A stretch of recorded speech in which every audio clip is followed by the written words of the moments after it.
Good morning, hillmantok students. This is your Sensei, and let me tell you a story about the Geta.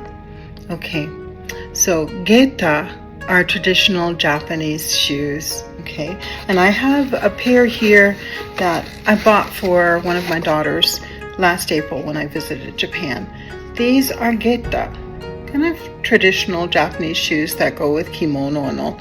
This one has a beautiful little cherry blossom motif on it, right? So these are Geta, okay? Tiny, right? Not for my big feet. Anyway, my story of the Geta has to do with my interest in Japan as a little girl and how older generations inspire younger generations. And I'm a grandmother, so I'm Gen X, if you want to say, close to boomer, if you want to say I am. I'm like right on that edge, right? So it wasn't anime and all of the pop culture things that drew me to Japan. It was the influence of a great aunt, the eldest matriarch of our family of many aunts and uncles and my great grandparents and all in Virginia. Aunt Sis, that was her name.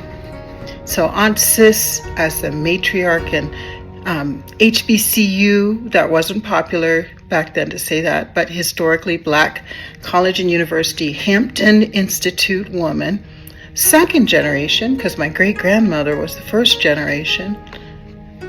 She would travel the world.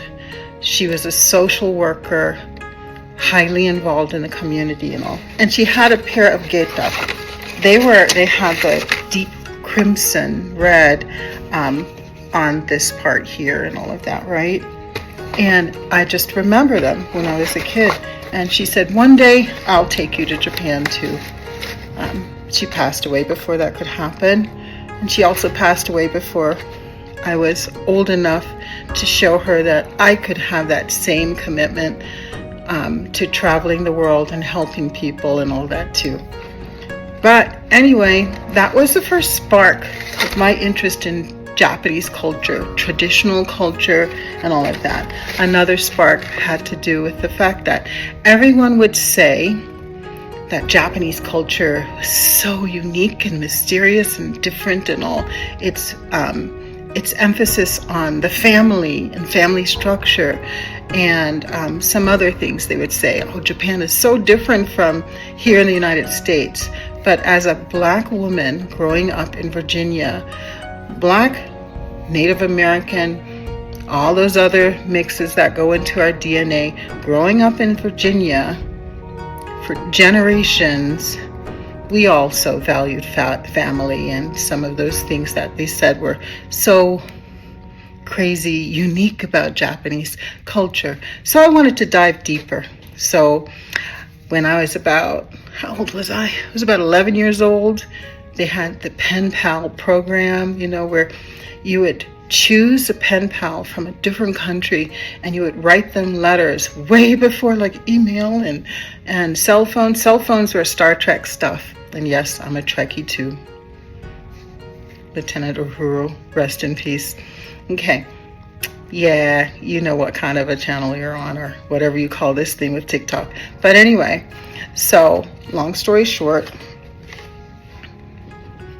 senior moment, I got myself a pen pal. I got 3.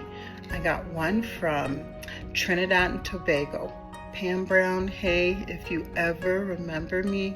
Okay, I got one from Wales, and I got one from Japan, from the island of Ehime. And I was 11 years old. And that began my deep dive into Japanese culture. All right, so I guess this is a part 1, right? But